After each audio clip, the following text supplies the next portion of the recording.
ประเทศเกาหลีเป็นประเทศหนึ่งที่มีการขยายตัวอย่างว่องไวทางด้านเศรษฐกิจและสังคมแต่สิ่งหนึ่งที่ยังรักษาไว้อย่างดีงามก็คือความงดงามทางด้านวัฒนธรรมประเทศเกาหลีเป็นหนึ่งในเป้าหมายของบรรดานักท่องเที่ยวต่างประเทศเพราะว่าเกาหลีมีแหล่งท่องเที่ยวที่น่าสนใจหลายแห่งมีทั้งแหล่งท่องเที่ยวทางวัฒนธรรมและธรรมชาติพร้อมกับรสชาติอาหารที่มีเอกลักษณ์นักท่องเที่ยวต่างประเทศส่วนใหญ่แม่นนำมาเบิงสถานที่ที่ใช้ถ่ายซีรีส์เกาหลีเรื่องดังๆที่ตนเองมากรวมถึงค่ายเพลงดังของเกาหลี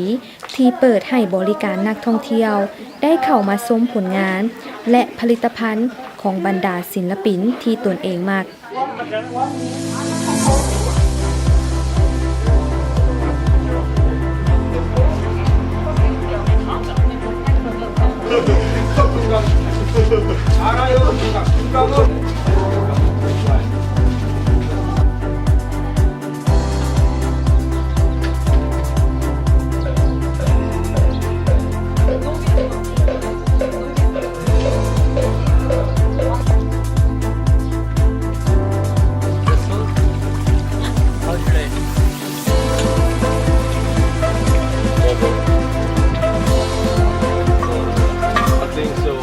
Anybody already?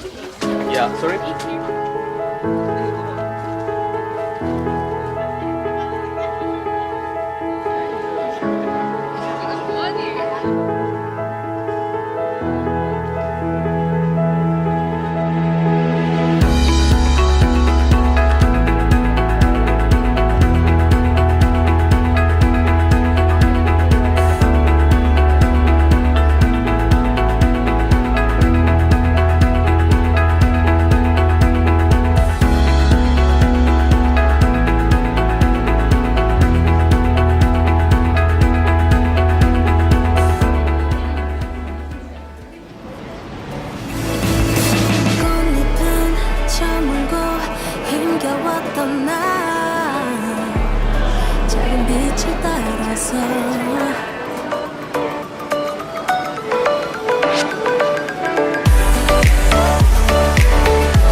This is also an opportunity to engage the younger generation in sport.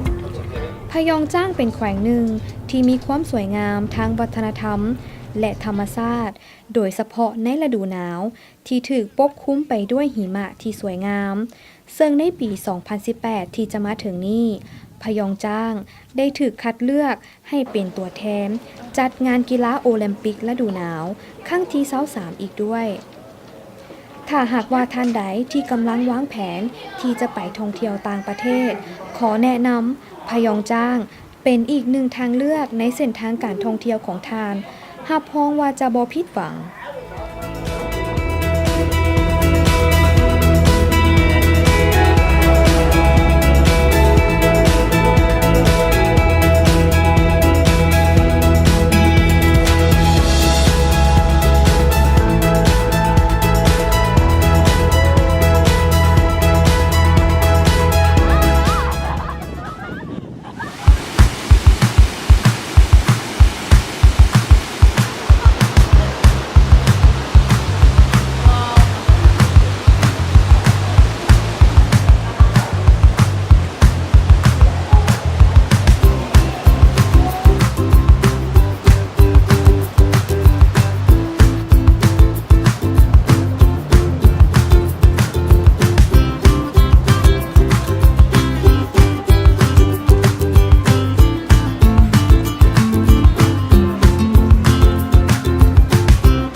นอกจากนี้เกาหลี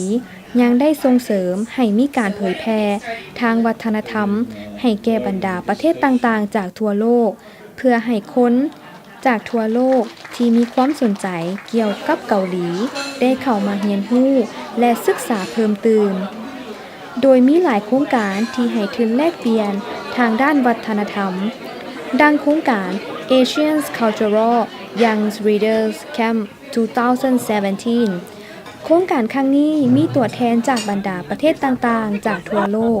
เข้าร่วมหลายกว่า20ประเทศ เพื่อแลกเปลี่ยนข้อมูลทางด้านโซเชียลมีเดียและนวัตกรรมใหม่ๆ ทางด้านไอทีพร้อมทางเรียนรู้ประวัติความเป็นมา และวัฒนธรรมของประเทศเกาหลีอีกด้วย